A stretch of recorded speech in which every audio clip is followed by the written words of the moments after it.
चर्चा हम करेंगे इस मुद्दे पर। हमारे साथ एक बड़ा गेस्ट पैनल है। सबसे पहले परिचय करवा दूं, हमारे साथ विजय शर्मा जी जुड़ रहे हैं, प्रवक्ता हैं बीजेपी के।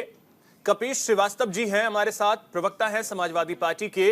डॉक्टर अरुणेश यादव हमारे साथ हैं, प्रवक्ता हैं कांग्रेस के। और निरंजन पोद्दार जी हमारे साथ हैं, राजनीतिक विश्लेषक हैं। सर, आप सभी का बहुत स्वागत है न्यूज इंडिया पर। निरंजन जी, लेकिन सवाल यह है कि जातिगत जनगणना से अभी तक मैं ये समझ नहीं पाया हूं कि जातिगत जनगणना से हम कैसे मतलब देश का विकास कर देंगे, कैसे देश को अमेरिका और चाइना के साथ लाकर खड़े कर देंगे जातिगत जनगणना करके। अभिषेक जी, सर्वप्रथम तो मैं सभी से निवेदन करूंगा कि कृपया डिबेट को डिरेल ना करें और मेरी बात पूरी होने के बाद में अगर मेरे से कोई मत भिन्नता है तो उस चीज को आप कह सकते हैं। पहली बात। दूसरी बात, देखिए ऐसा है अभिषेक जी, हम है वहां हम थे, यानी कि सीधी सी बात आपको मैं बताऊं, कुछ भ्रमित लोग जनता को भरमाने का प्रयास किया जाए। अभी जिस तरीके से प्रेस कॉन्फ्रेंस हम सुन रहे थे उसके अंदर राहुल गांधी जी का एक शब्द था जो उन्होंने शुरुआत में आपने देखा होगा, जब उन्होंने कहा कि ये जो चुनाव है 2024 का चुनाव विचारधारा की लड़ाई। सबसे पहले तो मैं राहुल गांधी जी से या उनके प्रवक्ता से ये चीज पूछना चाह रहा हूं कि इससे पहले के चुनाव विचारधारा की लड़ाई नहीं थी क्या? यानी कि भारतीय राजनीति के अंदर जब भी चुनाव होते हैं मेरे हिसाब से हर एक चुनाव विचारधारा के आधार पर माना जाता है। पहली बात। दूसरी बात, देखिए जिस तरीके से जातिगत जनगणना की आप बात करते हैं, हमारे यहाँ देखिए तो देखते ना कि कुछ भ्रमित लोग जनता को भरमाने का प्रयास कर रहे हैं। ये चीज मैं क्यों कह रहा हूँ, आप एक बात बताइए, जब बात किसी भी प्रकार की राम मंदिर की या तमाम प्रकार की कोई भी बात होती है तो ये कहते हैं कि भारतीय जनता पार्टी हिंदू मुसलमान करके नफरत फैलाती है। 10 सेकंड का अवसर दीजिए। पहले सुन तो लीजिए, पहले हाँ। सुन तो लीजिए।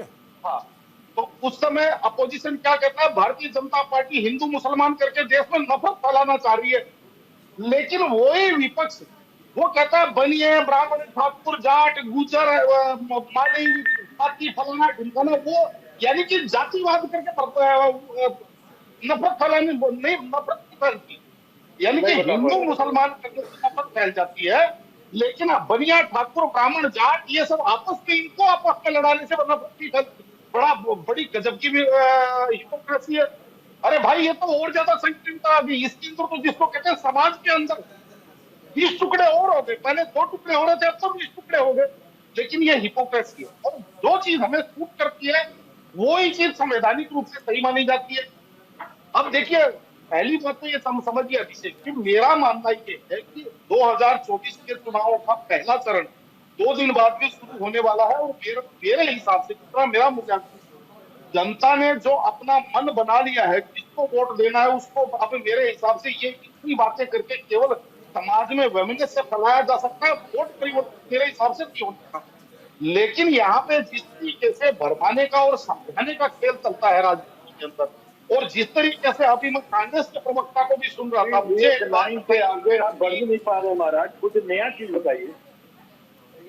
बताता हूँ आप अभिषेक जी, देखिए जो जितने भी मुद्दे अभी गिनाए जाते हैं टीवी डिबेट्स के अंदर या तमाम विपक्षी नेताओं के द्वारा, मेरा ये मानना है कि ये सारे के सारे मुद्दे अभी 3 महीने पहले छत्तीसगढ़, राजस्थान और मध्य प्रदेश के अंदर चुनाव थे, क्या ये 3 प्रकार ये सारे के सारे मुद्दे इन 3 महीनों में उत्पन्न हुए? उससे पहले चुनाव में लेकर के गए थे ना विपक्ष, लेकिन जनता ने क्या जनादेश दिया? तो कहने का निरंजन जी, उस समय भी मुद्दा यही हावी था, जातिगत जनगणना। हर मंच से राहुल गांधी ये कह रहे थे जातिगत जनगणना हम करवाएंगे। क्या अभी भी ये समझ नहीं आ रहा है कि जातियों के बीच अगर घुसेंगे, जातिगत जनगणना को लेकर के भारत की जनता ज्यादा सोच नहीं रही है? अभिषेक जी, सबसे बड़ी विडंबना यही है कि आज जिस तरीके से जिसको कहते हैं पीटीवी फिल्म को दोबारा से बार बार रीलॉन्च करके और उसका प्रयास किया जा रहा है। एक छोटी सी बात मैं बता रहा हूं, एक व्यक्ति उसी जाति का, यानी किसी जाति का एक व्यक्ति आज आईएएस अफसर है या समझ लीजिए कैपिटलिस्ट है, और उसी जाति का एक व्यक्ति खेत में मजदूरी कर रहा है या किसी सीवर के अंदर सफाई के लिए उतर रहा है। दोनों का आप समान कैसे कर देंगे? दोनों के आप समान पैमाना कैसे लगा देंगे दोनों को? कोई भी चीज हो, आर्थिक आधार पे चीजें हो सकती हैं। आर्थिक आधार पे चीजें आरक्षण जाति के आधार पे हो, लेकिन उसके अंदर भी काफी समय दे दिया। ठीक है निरंजन जी, अब बोलिए। हाँ अभिषेक जी, मैं जवाब दूं जी। हाँ, देखिए अभिषेक जी, आपको हास्यास्पद नहीं लगता? मैं क्यों कह रहा था कि कुछ भ्रमित लोग दुनिया को भरमाने का प्रयास कर रहे हैं। सन 1975 के नरेंद्र अंदर मोदी जब के बारे में आपातकाल लागू हुआ था, अभिषेक जी अब मेरे से कड़वी बात सुन लीजिए। ये अगर इतनी इंटरेस्ट कर रहे हैं ना, 4 जून को अगर समाजवादी पार्टी को 10 सीट और कांग्रेस को अगर 55 सीट मिल जाए तो मैं जिंदगी भर के लिए कलम और टीवी डिबेट छोड़ दूंगा। ये आज मैं आपके टीवी चैनल पर कह के जा रहा हूँ, या फिर ये कह दे कि हम राजनीति छोड़ देंगे, ये मैं कह के जा रहा हूँ आज आपके टीवी चैनल पे। चलिए सर, माफी के साथ समय मेरे पास इतना ही है। बहुत शुक्रिया, समय मेरे पास इतना ही। बहुत शुक्रिया आप सभी मेहमानों का हमारे साथ जुड़ने के लिए, चर्चा में शामिल होने के लिए।